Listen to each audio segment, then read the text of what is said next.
Hello and welcome back to Continental Club, where we discuss the hottest topics in European football. For this week only, coming to you on a Friday, hopefully in future on a Thursday. Look who's here. It's Michael McCubbin and Henry Hill, looking resplendent like the table in front. How are you, Henry? Oh, good. Hayley McQueen said I look like a Sabuto table. So very honest. I'm good. I was upset because I texted Mikey yesterday saying thanks for the shoot we did together and how are you? And I got nothing back. Yeah, sorry. Was that a post-United just slumber? No, not really. I just this was yesterday afternoon when we were in the office, and I did see it, and I was meaning to reply, and then I think I just got caught up with something, and then I'm sorry, mate. I'm not a very good friend. I'm not a good friend. No. True. You are a great friend. You had to agree with me there. Just outrageous. Just to quickly clarify some things, guys. I have essentially been moved to a different team at Sky. I'm working on the publishing side, which means I'm doing like multi-sport stuff. So, which is interesting. It's a new challenge. It's all a bit up in the air. So I think the other guys can like testify. If and when it's possible, I will try and appear on Continental Club because that's really, without doubt, my favourite thing that we've ever done at Football Daily. And, through this whole process, the idea of not doing Continental Club is what's probably been the hardest thing. So if and when I'm available to do it, for however long that may be, I will try and be here. That may not be every week. We'll see what happens. Well, but it'll be a better place for you. Thank you. Yeah. But I again, thank you so much to everyone for the lovely comments, messages. It's been really humbling and just genuinely surprising and and I think that goes for everyone on Football Daily. I think a lot of us, we do this into the camera. You see like the views numbers. You forget that like for a lot of people out there, this really does mean something, and it means a lot to us. And to see that it really means a lot to you guys too, I think that's an incredible thing. So thanks very much for all of that stuff. Absolutely. And the next video we'll be dropping is Sunday Vibes on Sunday. But let's get into today's Continental Club. Today we're talking all things Champions League. We're talking about the flops, the biggest letdowns. I mean, I actually think I should kick off because it's probably the hottest topic, actually. I was going to do PSG first, but I think we probably should start with Man United. Yeah. I was going to say, it wouldn't feel right otherwise. I was going to do this third, but it has just been a pretty disastrous campaign. I don't think last night or any of the games really could have gone worse. I know they got that 1-0 win at home to Copenhagen, but that did take an Onana penalty save in the final minutes. Last night, 2-0 up, cruising, playing, I thought, the best football of the season so far from United. I thought Højlund looked really sharp. It was working, having Garnacho on the left. I think Bruno Fernandes was heavily involved in both goals. The first goal, Wan-Bissaka and McTominay, is a beautiful goal. Mm-hmm. Then the VAR situation, the decisions. Actually, I hate it when we label it the VAR situation. The decisions made by the team operating VAR, the referees, the adjudicators in wherever they do it, the Champions League version of Stockley Park. Bizarre, to be honest. I mean, Rashford is shielding the ball. The contact in a still image looks horrendous. I think we need to ban still images being used to review incidents. It doesn't make any sense. Review the footage. I think if they did review the footage, it is a stamp, but it's an accidental stamp. I kind of agree with Owen Hargreaves and Paul Scholes saying it's just a foul. I think it's clumsy. And then what happens next? It is a handball by current laws, but I think it's a very harsh handball. And then Copenhagen got a ridiculously harsh handball, even harsher, I thought. So clearly not a good night for decision-making, not a good sign of where football is at the moment either. And then the final 10 minutes, you can't put down to VAR, you can't put down to decision-making. Disorganised, no leadership, fitness lacking, poor decision-making across the back line. The playing out from the back went really wrong. I mean, Dalot getting beaten so easily at the back post for the third, I think it was. The fourth one, failing to close down any crosses. It was just, I hate the phrase schoolboy, but it was schoolboy. It was pathetic, really. So Man United are not in a good space anymore. 3 points from a possible 12. It looks like Europa League football is the best they can achieve. I mean, McCubbs, from a Man United fan perspective, do you want Europa League football? I think going out of Europe altogether would be really embarrassing. Even though I think that the group they're in has been relatively tough. It's a tough one. I think in some ways you want the side just to focus on Premier League football after this. Just logistically, this squad's been all over the place. The injury problems have mounted up. There's probably not going to be much reinforcement in January. Sancho's probably going to leave, isn't he? That there's so much. There are areas of the squad that are quite thin. But at the same time, I think for Ten Hag's credibility, finishing bottom is an absolute disaster, and at least finishing third, gives you some, potentially big nights in Europe still. Gives you a chance to get in the Champions League if you win it. Yeah, true. I think they have to aim for third. I think. Yeah, I can't United have to win those last two games to get through into the last 16. I'm not particularly confident of it. I think they're probably arguably the two toughest games of the whole group, coming up with Galatasaray away and Bayern at home. I just think you take this campaign on the chin. You have to Copenhagen and Galatasaray have been playing at a much higher level in the group stage. I mean, the Copenhagen boss came out and said this was their worst performance in the victory against Manchester United.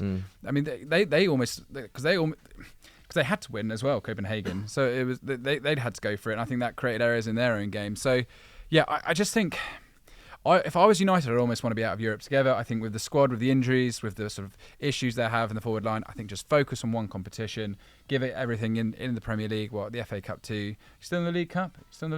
No, lost to Newcastle. So yeah, just focus on that and just take this European run on the chin for this year. But yeah, season's over in November. It's not necessarily over in November. There's a lot to play for. I think if you look at what Spurs are doing without any European football this year, what Spurs are doing without European football and just being able to focus on their Premier League duties is like a blessing in disguise, I would say. Yeah, it's still a step back though. It's still signify. I know this season has been regression anyway, but I think it would really signify regression for Ten Hag. Yeah, I think Man United also, in a different way to Spurs, are a club in many ways defined by success in Europe as well. They've got such a rich history in the European Cup. In a different way to Spurs. Spurs will, might get there one day, but it will take probably another 50 years or so if they ever do.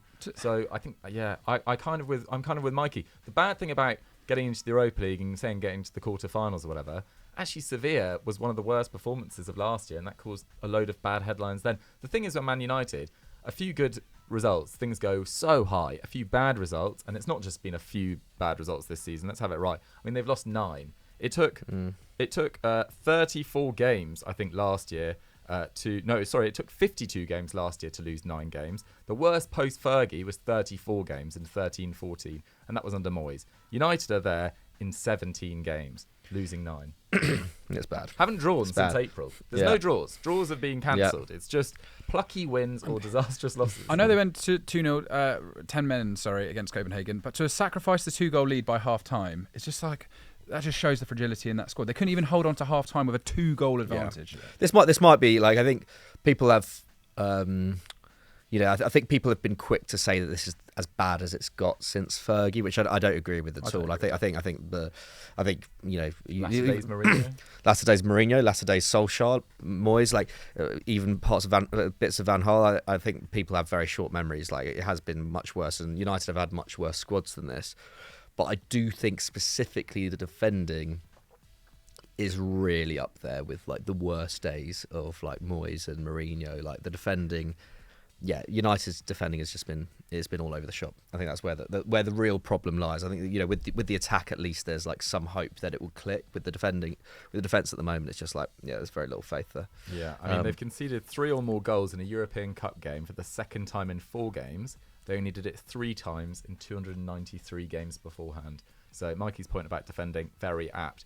Anyway, I'm sure we'll be discussing more about Man United on Sunday Vibes, on every show we do, probably on Sky Sports News over the next few weeks. So let's move on to another side, my Cubs, in PSG, who have shown glimpses of what they can do, but just have all consistency has just left them. Yeah, I mean... I think we have to kind of caveat this a little bit. It's not a total disaster. They are second in the group of death after 4 games. They're only 1 point off Dortmund, who are top. If they hold on to a draw with Milan on Tuesday night, then they'd be in a stronger position as well. But they're still only 2 points above Newcastle, who are bottom of the group. There's only 1 point separating each of them. In that group of death, it's probably the most entertaining group I can remember, really, in recent years in the Champions League. And they also have, as has been the case throughout this group, two tough games coming up. They've got Newcastle at home and then Dortmund away. There isn't an easy away game in this group. All 4 stadiums in this group are some of the hottest to play in Europe. They've still got it all to do, and I think. specifically in the Champions League, what has been probably the most concerning thing for PSG has been the manner of their defeats. So they've won 2 and they've lost 2. And that 4-1 loss to Newcastle at St James's Park, they went 3-0 down inside 50 minutes. On Tuesday night, they went ahead against Milan, and it seemed to be, especially with Skriniar, former Inter star, scoring at San Siro against them inside 8 minutes. It felt like they were, ready to really take a stronghold in that game and build some momentum. Only hold on to that lead for 3 minutes. I think, I think the manner in which both Newcastle and Milan were able to hit them on the break, I just think shows that, PSG are still very soft-centred, and we've said this kind of year on year, haven't we? This has always been a problem. Manuel was supposed to be the guy. I know. think he's been really bad this Champions League campaign. Yeah, and I mean, he's still putting up numbers though. I think he put up 5 tackles and interceptions the other night.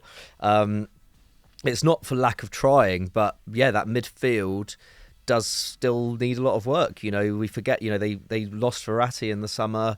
He was such a huge figure at that club, and such a key way to a key player to the way they played. So that is a worry for them. But then if their attack was performing at its highest level, we probably wouldn't be too worried about that. We've talked about Zaire Emery being really impressive this year, but the actual players in the forward line who he's feeding aren't really playing at their best. Mbappe, I think he's got 2 goals in 4 games, which on the face of it's not terrible, but I think he's taking almost 2 shots fewer in the Champions League than he is in the league.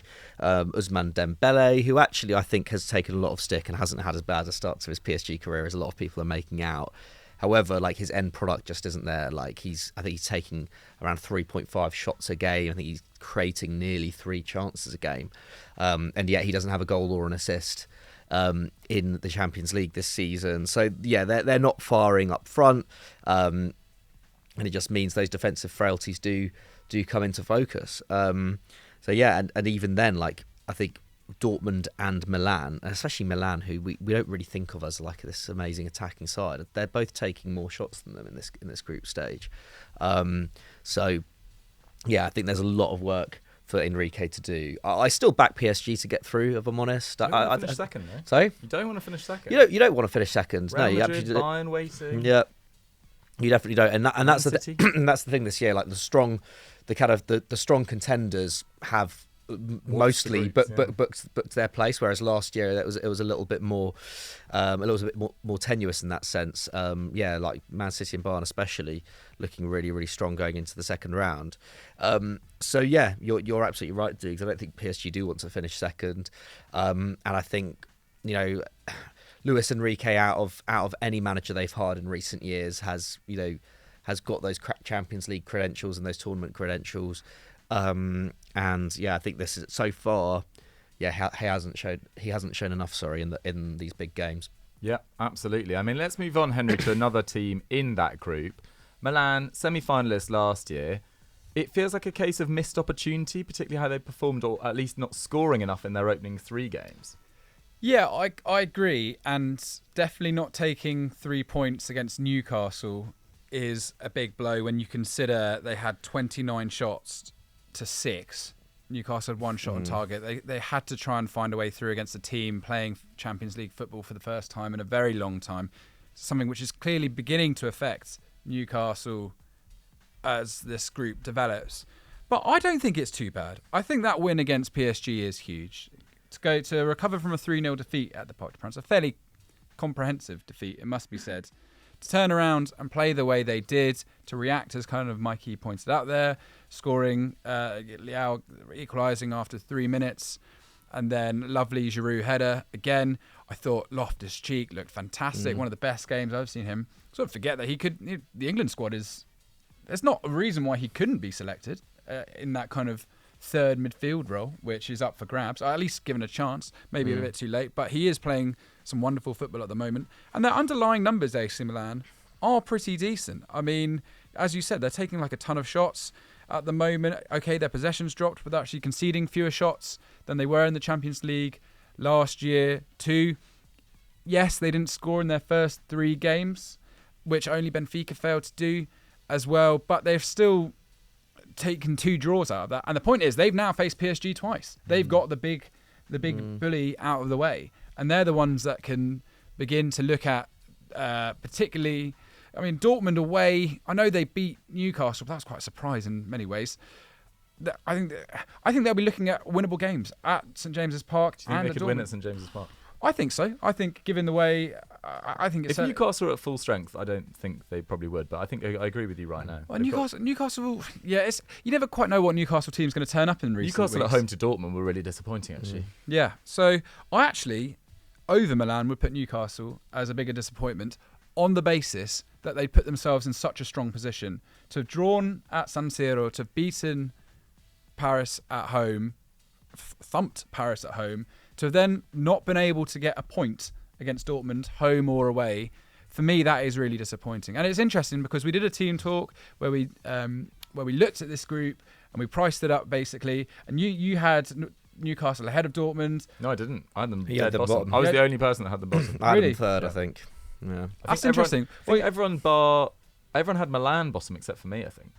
You had Newcastle dead I think bottom. I had Newcastle then. I think it went think PSG, Dortmund Dortmund, Milan, Newcastle for me. Well, that's interesting because at one But point, it's still wrong. I at think one it'll point probably at the be start, Dortmund I was finish top. thinking, I was right to back Newcastle, and now I'm like, well, no, obviously not. They got done by 2 very professional performances by Borussia Dortmund, home and away. I mean, at St James's Park, deserved winners. On the road, got that goal, and then that Julian Brandt breakaway goal. Love Julian Brandt, by the way. I think the thing is with Brandt's had a great season. I think the thing is with Newcastle though, can we count them as a flop when they were drawn? They were in pot 4 and then were First time for 20 drawn. years, Drawn in the group of death, and last year, they're well ahead of schedule. Yeah. And they've got tons of injuries. And they probably had the most famous night in their last 15 years. No. Yeah. I completely agree. By expectation, I feel like Milan, given where Milan got to last year, there was a Champions League semi-finalist last year. I think, like, perception-wise, I think Milan. I was expecting more from Milan than Newcastle. I think going into this, after that 4-1 win over PSG, I was like, okay, let's see. Like this could be pretty exciting for Eddie Howe. I just won the bloody tennis to Joe on that. So annoying. It is, it's the group of death, and it's turning out that way. It's brilliant. Can you really discredit any of these teams for struggling against each other? Not really. PSG, should they have done better? Probably, given they spent £1 billion this summer once again on a load of new players. So yeah, for them, definitely PSG. Okay, the rest, so forget about third and fourth. Who do you think is going through in this group? If you had to say. I think Dortmund. now because they've got 6 points. I think PSG are going to beat Newcastle, and I think Dortmund as well, and I think AC Milan are probably going to drop into the Europa League. I think they've given themselves too much to do with those 2 draws. PSG. PSG, McCowan. Yeah, I think I'll probably say PSG. It's just PSG and Dortmund. I don't know. I'm not sure about second No, place. you gotta say Newcastle might come back. Newcastle might come back. Yeah, who knows? I'll go. I might say. The fact Newcastle have got to go to the Parc des Princes next, where PSG are really strong at home at the moment, and they have to win, and they also have to win, I think PSG win that game, and then it's difficult to see them not topping the group. I'm going to say I'll say Milan go through. Well, it was Milan, St James's Park, and PSG at home. They play Dortmund at home. Dortmund at home. They've got I'll go Milan for going through with Fair PSG. enough. I'm with Henry. PSG and Dortmund for me. Right, let's move on to another team that has been they've been disappointing throughout the entire season. Union Berlin, McCubs. We said last year it was a bit of a miracle, like given their statistics. I know you guys always say, "Oh, you're so nerdy," whatever. The statistics said that they weren't as good as their results suggested. And this year, with a few signings coming in, they've really lost their way. Union Berlin. Yeah, I mean, I thought their summer business was actually quite good, but it hasn't proved to be, has it, either in Europe or in domestic competition. I mean, we can't be too harsh on them in Europe. Like we said, they were probably a little bit lucky to get 4th place last year. Having said that, we have seen a gradual rise of them. They were 2 years before that, they were 7th. The year before that, they were 5th. Doing well in Europe in Conference League and yeah, Europa League. Yeah, well. exactly. A year in the Conference League, a year in the Europa League, now in the Champions League. It has been a gradual. It's not like they've come out of nowhere. Like they've had a very specific. It's not Heidenheim in the Champions League next year. No, well, who knows? Maybe it will be. Maybe it will be 3 wins on the board, baby. But yeah, big up Heidenheim. What was I going to say? Union so Union, we've known how they've played for a long, long time now. It's been a winning formula. Yes, they had something like 15 XG last year, something disgraceful like that, and somehow got through. But their defence is always, was very solid, and they came also into this year's competition as probably, along with Newcastle, the kind of pot 4 team to watch. And their home form last year was brilliant, and they beat Leipzig and I think they beat Leipzig twice last year. I think they did the double on them. Beat Dortmund en route to securing that 4th place. They beat Ajax in the Europa League. But they've been drawn in a pretty tough group as well. And this is the thing. Actually, in many ways, I think Union have been more impressive in this group than they have in the Bundesliga. I think I'd say the Newcastle. Well, potentially. I mean, they were beat. They held Real Madrid at the Bernabeu for 94 minutes before Jude Bellingham scored. They then went 2-0 up against Braga in their second game. Then lost 3-2, but that winner came in the 94th minute as well. And then they held Napoli. I think they limited Napoli to 6 shots in that 1-0 home loss to them. Held them for about 60-65 minutes as well. Got a draw last night. And then got a draw last night. So it's not. I don't think it's been a disaster. Although having said that, they did concede 27 shots last night. So their defensive, the defensive nous was a little bit out of the window in Napoli, and they still have a chance of getting into the Europa League. They're only 2 points off third place Braga. They play them next, so that's a big game. So actually, in the Champions League, I wouldn't necessarily. Yeah, I think maybe I think it's just disappointing that we didn't see them get a result against Madrid or against Braga in those first 2 games. Like they had chances as well at the Bernabeu. It wasn't like they were just holding on for a draw. Like they could have actually won that game. So I think in that sense, I was a bit disappointed because I think. Especially after last season, they were really one of these stories of European football. There was definitely a big part of me that was like, maybe they could cause an upset in this group, and it would be fantastic. But I think we do need to touch on their domestic form because it has been so bad. Shocking. They won their first 2 games of the season 4-1, and since then have embarked on an 8-game losing run. They've scored just 3 goals in those 8 games. They've conceded 20 in those 8 games. That's included losses at home to Leipzig, Stuttgart, Frankfurt. They also lost to Heidenheim 1-0. I think that might have been Heidenheim's first win of the season as well. Your boys again. Yeah, everyely. They're just cropping up piling everywhere. the misery on everyone. And it could be about to get worse for them because 2 of their next 3 games are against Leverkusen and Bayern. So they're sitting 16th at the moment. Without those 2 wins, at the start of the season, they'd be rock bottom, of course. And they're just a bit lucky that the teams around them aren't particularly good either. And I think this is another thing actually in Europe as well. I don't know if they've maybe been hindered a little bit by the fact that they're playing at the Olympiastadion. Because it's not their home ground. Good point. What is it? The Foresterai, the Outer Foresterai. Sorry if that's pronounced badly, but it's a good it's a bit of a fortress, and the fact they're playing at the Olympiastadion in Europe maybe doesn't help. But then at the same time, their home form in league play has been stinking. So I don't even know if that's an excuse. But I think Union's. We talk about Man United needing to focus on the league. Like Union need to focus on the league right now. I'm hearing the first whispers of Urs Fischer being under pressure as well, which is mental. It's mad to think, isn't it? Quick shout out to Braga. They've actually been a lot better than I think we're giving credit to. More entertaining. Even against Madrid last night, they lost 3-0, but they created quite a few big chances. Lunin in goal. So had a great performance, and they've been technically a lot better than I think a lot of people gave them credit for, and they've got some players that I think are going to go on to great things. So Braga, and with that kind of peer Qatari investment as well, I think they're going to be someone to really watch out for. Yeah, for sure. I think this group feels a bit like the Man City and Leipzig group, where there's just 2 sides that, in terms of player quality and European experience, is just streets ahead. So I think Union Berlin would be unfortunate to be labelled as the biggest flop, but it has been a disastrous season so far. Henry. Benfica. I was expecting more from Benfica in that group.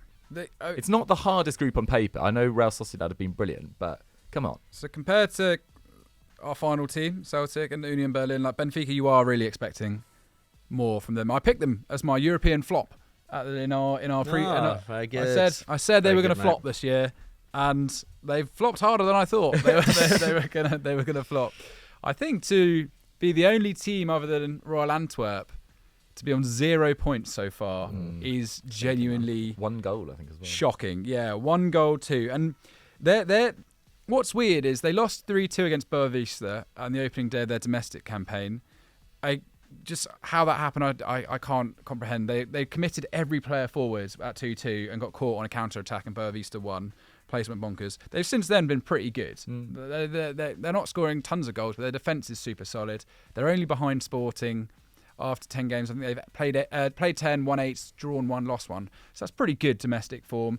You kind of would expect that from Benfica at the moment. But in Europe, 4 losses from 4 is actually shocking. And and that defeat to Real Sociedad last night was the worst. It was horrible. I mean, they were 3-0 down by 21 minutes. Look, full credit to Real Sociedad, the team you picked as your ones to watch in Europe this year.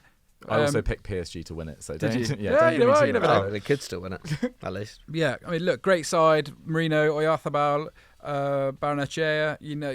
Brais Mendes could have scored a penalty to make it 4-0. They were playing them off the park. I caught the first half of this game. It was ridiculous. Yeah, they are absolutely loving it at the moment. And even Sociedad's league form isn't amazing. So that was quite a surprise. But, I mean, it went wrong from the second minute in this Champions League campaign for Benfica when they played Salzburg and they lost 2-0. They gave away a penalty in the second minute. It got saved. Then on the 13th minute, they got a red card and went down to 10 men. Salzburg then won 2-0. And it's gone wrong ever since that moment. Inter battered them. They only won 1-0, but they created 3.8 XG in that game. And Sociedad, over the 2 games that they faced them, have smashed them for possession and smashed them for shots and chances created in those games too.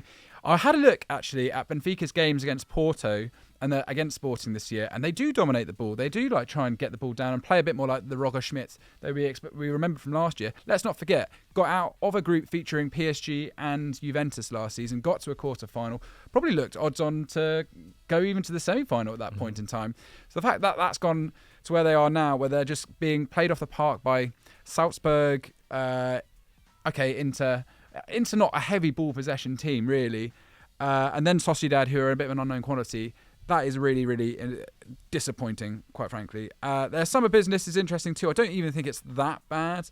Losing Grimaldo is obviously a big deal. Ramos too. Ramos isn't like a prolific striker. We're seeing him struggle at PSG.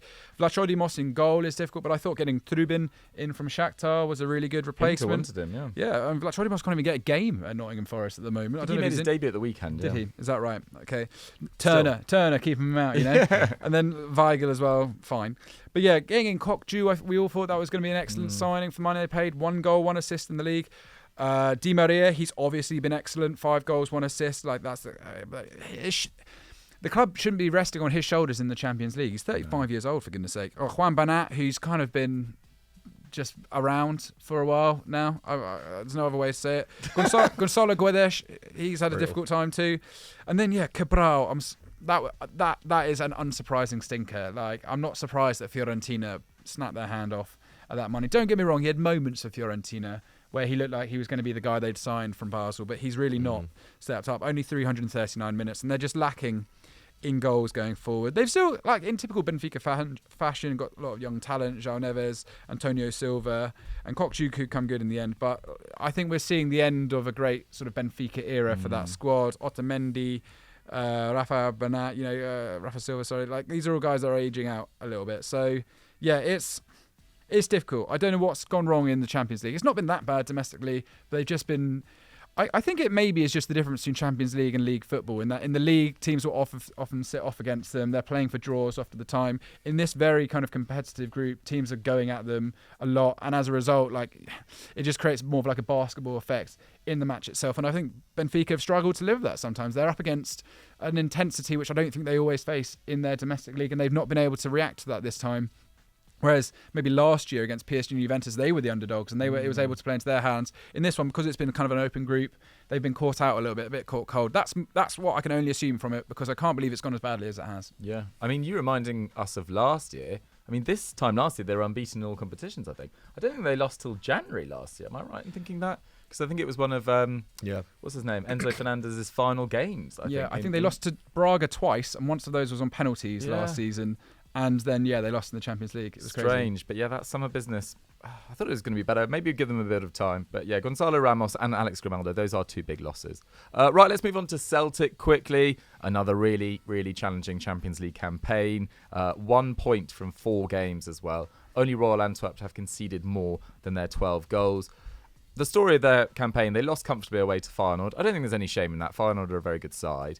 But then it's just been little bits of not really taking your moments, conceding in bad times. They conceded a 95th minute winner to Vecino in the Lazio game. They then threw away that 2-0 lead against Atletico Madrid in the 3rd. And then in the 4th, they get that sending off from Dejan Maeda. It was really harsh, I think, but still, to lose 6-0, really harsh. Not good at all. They only had one shot in that game, one on target. I mean, of course I follow Chris Hamill on Twitter, and, he really comes alive during those Celtic Champions League games. And even he was like, it would have just been a completely different story if we kept 11 men on the pitch. But it's quite a young side. Not a lot of them are very happy Champions League memories with Celtic. Like, they've been bad in the Champions League for a really long time. They'll win this in their last 14 Champions League games, with 3 draws and 11 defeats in that time. And this was their heaviest defeat since November 2017, which was against PSG. And yes, Griezmann and Morata are excellent players. Like, Samuelino scored an amazing goal as well. But it just feels like Celtic, they're not good enough for the Champions League at the moment. And I don't think there's any shame in that. Sometimes you're just going through a blip. They've also had 3 red cards, which really doesn't help either.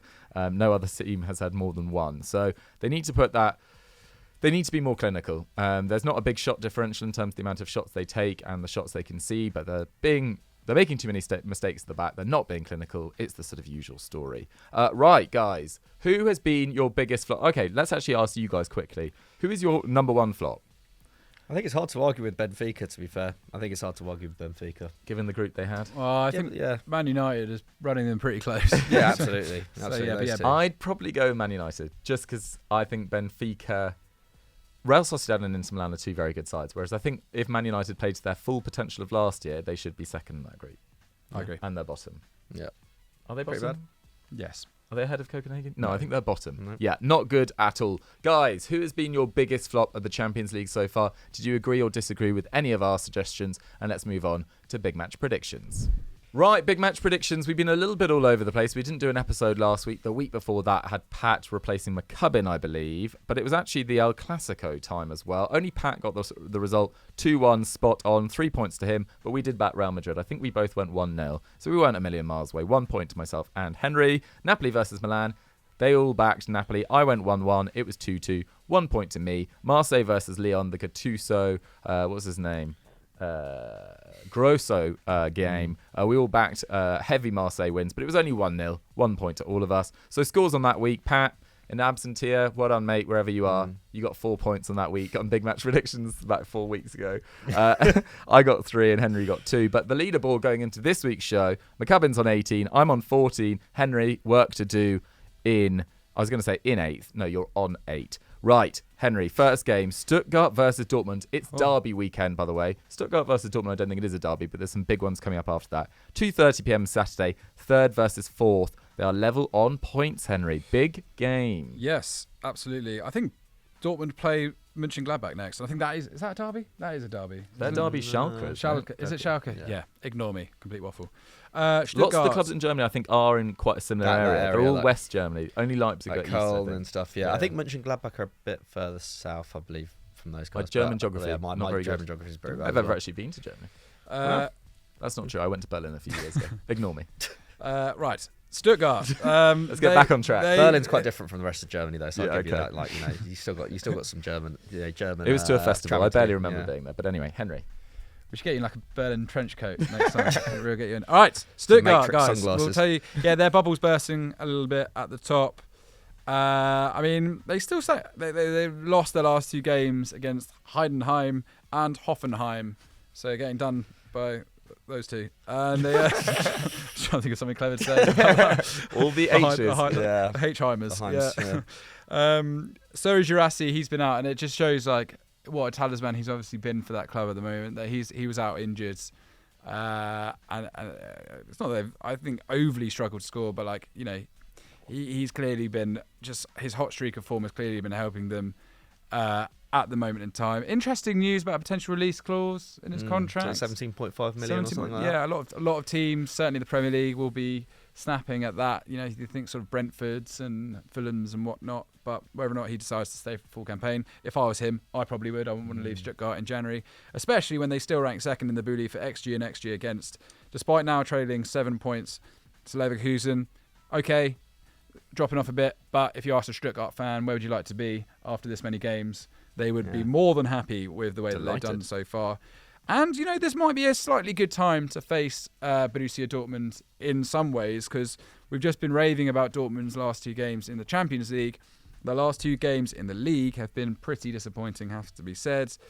That 4-0 loss to to Bayern Munich, Is that a surprise anymore? They always get at home thrashed in the to get lost, Yeah. to lose 4-0 at home when I I don't think they'd even lost a game in the Bundesliga up to that point.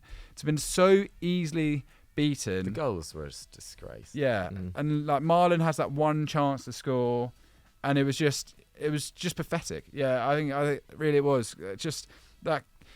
I think there's always a shadow lurking over Dortmund that they just haven't got.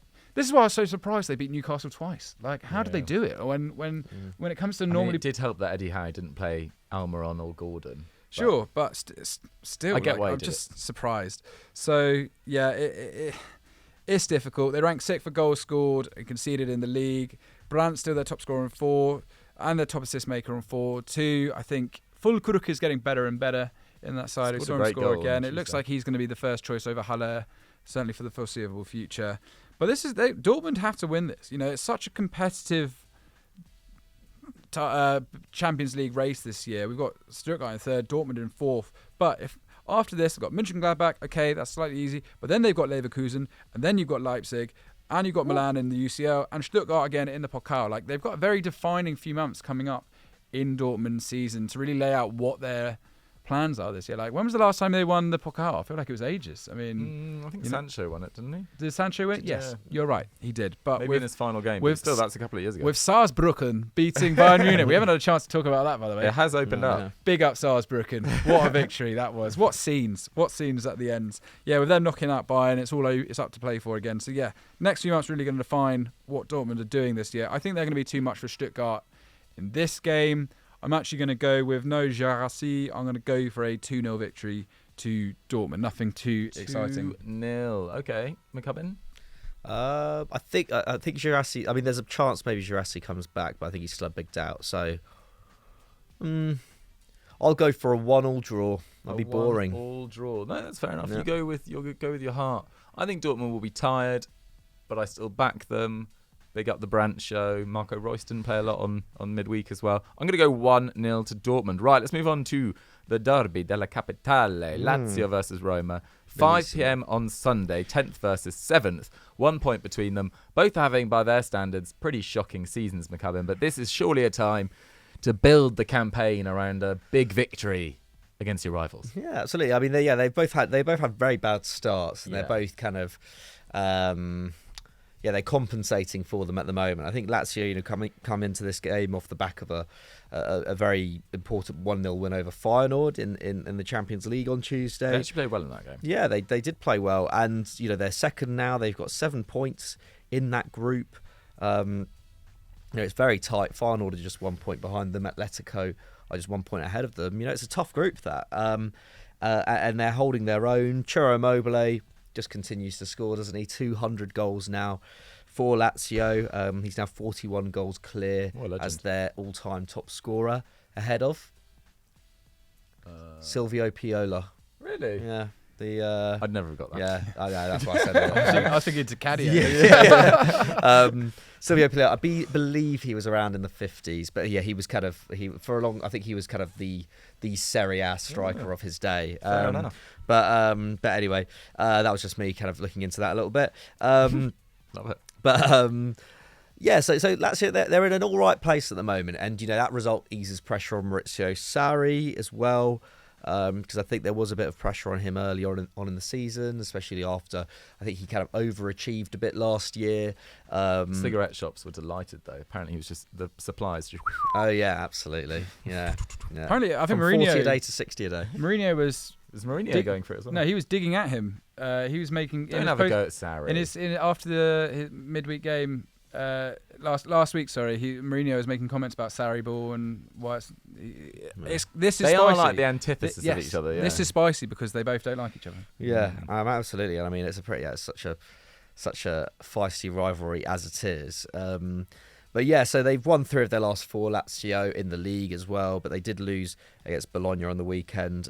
So yeah, I mean, compared to last year when they were like 3rd at this point in the season, I think they had 24 points. They're 8 points worse off this year. So it has been a drop-off despite their recent uptick in form.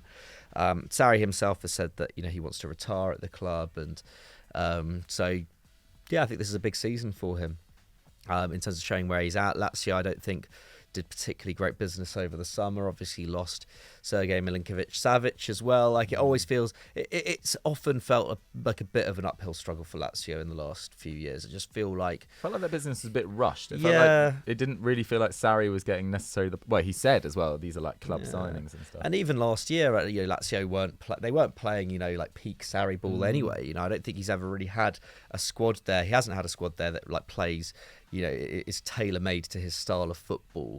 And I think that's why they were so good under Simone Inzaghi, because he's just such a pragmatist in the very best sense of the word. People throw around the word pragmatist as if it's like a Mourinho kind of style football. It's like like someone like him is cut out for a club like Lazio, and especially when Italy is so competitive around that 4th, 5th, 6th position. So yeah, hopefully, for Sarri, he can get a big win in this game. And I think Lazio do have a pretty good recent record in this game. I think they've won 4 of the last 6. Derby de Capitales. But having said that, Roma, they're coming. They're in a decent vein of form as well. Won 4 of their last 6 games. They're top of their Europa League group. They got 3 wins from 3 in that. So there's not so much pressure on Mourinho in that sense. Europe. Their European campaign will roar on, most likely. However, it did take stoppage time goals from Azmoun and Lukaku to beat Lecce 2-1 on the weekend. They're playing Slavia Prague tonight as well in the Europa. I imagine he'll probably play a weakened side against Slavia Prague. And actually, their previous win before Lecce also took a last-minute winner from El Shaarawy. So they're riding their luck a little bit. They're leaving it late. However, their attack has been pretty good, especially in the absence of Tammy Abraham, who I know had a relatively poor season last year, but it's still a big loss. Had a brilliant season the season before. Only Napoli and Inter have scored more than them. It's really been their defence that's been a bit more of an issue. Only Fiorentina in the top 10 teams in Italy have conceded more than them as well. And they've got quite a big injury list as well. I think Smalling and Pellegrini are both doubts for this game. Spinazzola's out till mid-November. Paredes is banned for this game as well. So they're a little bit thin. They're a bit thin on the ground. So yeah, I think I'm going to go for a Lazio win here. Really? I think I'm going to go for a Lazio win. Love that. Score. I'm going to say 2-2. I'm just going to say 2-2. 1-0. Yeah, sorry. You said Lazio win, and I was like, 2-2. Henry, are you going to go 2-2? No, I'm going to go for a Roma win. I think I'll give Roma 1-0. Shout out to Ciro Immobile, by the way. He went on the Italian version of Drag Race this week, and you can see how much it meant to them. Like to have, it's like he was really saying like how important it is to sort of spread the message of that kind of culture and whatnot, and like obviously, and they were saying trying to access like players and whatnot. If for a footballer to do that's quite a big thing. For a footballer, I think his partner must be famous. Because they went on together. I think they're like a famous double act, and they were there like judging, and he was really kind of promoting his cause. And I think it just seemed like a really great thing, and like the love it got was really cool. So yeah, big up Ciro Immobile for doing that. Not just scoring goals and making history on the pitch, but yeah, I'm going to go for 1-0 to Roma. Yeah, absolutely. You don't often see a lot of footballers coming out in support of LGBTQ causes. I mean, Jordan Henderson was a pretty big ambassador, and look how that went. But anyway, that's a discussion for another time. Can I be really boring and just back a draw? Yeah, this feels like a classic draw. Sorry, guys. I just think it's a draw.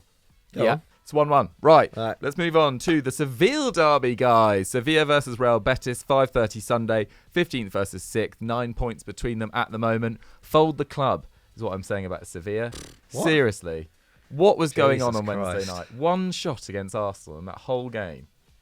miserable. I really do think the fact that Sevilla have been so successful in the Europa League is a miracle in recent years. They have been so bad in the league for a long, long time now. And fair enough, Mendilibar came in and rescued it, but they've now got Diego Alonso, and he's not doing great at Sevilla by any stretch. I mean, I think he's won one in all competitions. I think he's still looking for his first league win. I think he disappointed when he was in charge of Uruguay. I think that was a much better squad than they played at the World Cup. Darwin Núñez, Fede Valverde, still had Cavani, Suarez, Jimenez. I feel like I missed Araujo as well. I don't know whether he was a very good appointment. They're missing Sergio Ramos for this one. I don't think Goodell is very good at the back. I don't think Loic Bade is playing as well as he did while he was on loan from Forest last year.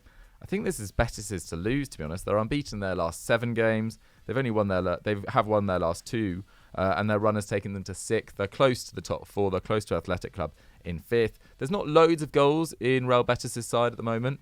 Willian Jose is their top scorer with 5, and Isco's playing very well. There's not loads of goals. I don't think there'll be loads of goals in this game, but I think Real Betis, to compound Sevilla's misery, I'm going 2-0. Yeah, Mikey? I'm going to go for a Betis win as well. Yeah, I think 3-1. Yeah, comfortable. Yeah, I'll go for 2-1 to Betis. But yeah, you're right. Sevilla, if they go a second season in a row of 3 managers, it's just bonkers. I agree with you. Diego Alonso was in the MLS and then Uruguay, didn't do a good job. Now at Sevilla, I'd have stuck with Mendilibar. I can't believe they got I would rid have of as him. well. And they've got a lot of players that used to be very good 5-6 years ago, but and they've got some talented youngsters, but there's no one in the middle ground. I don't know. It feels like they've really lost their soul, Sevilla, in recent seasons. I just think it's been a huge disappointment. Sevilla fans, La Liga fans, let me know if you agree with me in the comments down below. But that's everything we've got time for on Continental Club for this week. It's been an honour and a privilege as ever to shoot with Mikey McCubbs and Henry Hill. As we said at the top of the show, we will endeavour to bring you this show on a weekly basis, hopefully with Henry as much as possible. Stay tuned for Sunday Vibes on Sunday, which will be me, Mikey and Zach. In future weeks, Joe will be allowed to appear on that. He just can't this week because he's got to shoot. But yeah, guys, thank you so much for watching. We'll catch you on Sunday. Bye-bye.